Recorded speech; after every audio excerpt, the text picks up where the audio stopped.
Change, for me, is a state that we've been living through history, all of us, always. I think what's interesting to me is people seem to think it's a 21st century phenomenon.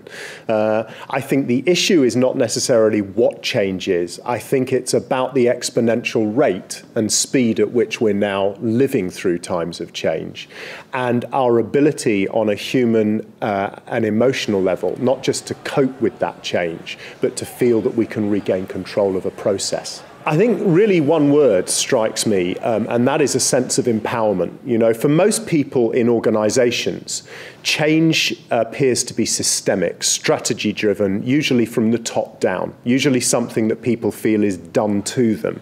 And that, of course, results in all kinds of resentment, anxiety, stress.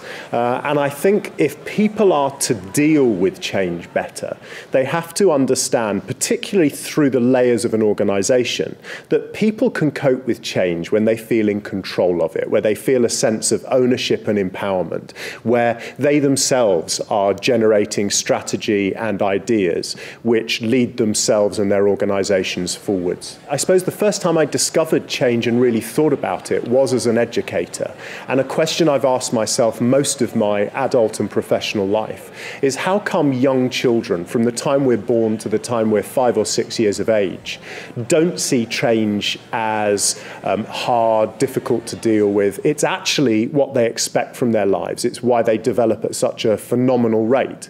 And for me, the critical question is, where does that love of change go? How do we rediscover that passion and desire? And I guess most of it, in childish terms, would be around the idea that one of our natural states is to play. As adults, I would suggest if we substitute play for a condition around action research, where we're always prepared to ask questions, challenge ourselves, ask the what-ifs, play around with new concepts and new variables. You know, sometimes in very small ways, we can start to recondition ourselves to see change as a positive and powerful addition to the way we lead our lives.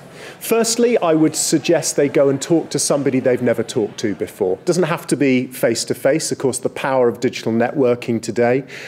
We tend to live in silos, and the silos close down the older we become. We tend to associate with the same people. We tend not to move outside of those circles. Having a fresh conversation with somebody you don't know well can often spark some very interesting dialogue.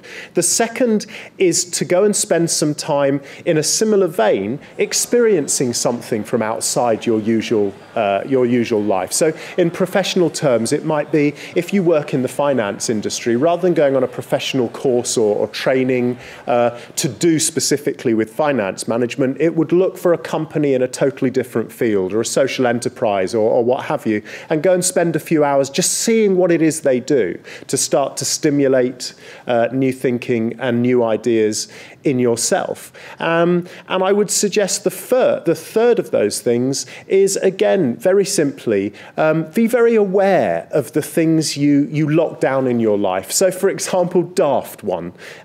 If you usually on a Friday night have a takeaway from an Indian restaurant as your Friday night treat, and you always order chicken tikka masala, just once, try something you would never dream of usually eating off the menu. Because the ability to accept change is habitual, as it is with young children. And actually part of what we need to do is rediscover that habit to constantly push our own boundaries, question and challenge ourselves. When you look at the world around us at the moment, I think, we can't look very far from the new tech industries that have grown up through Silicon Valley in the 60s, 70s, 80s, and that we now refer to as 21st century organizations. The organizations like Google, Apple in particular, whose mantra when they're recruiting new staff, by the way, is we'll never employ anybody who needs managing.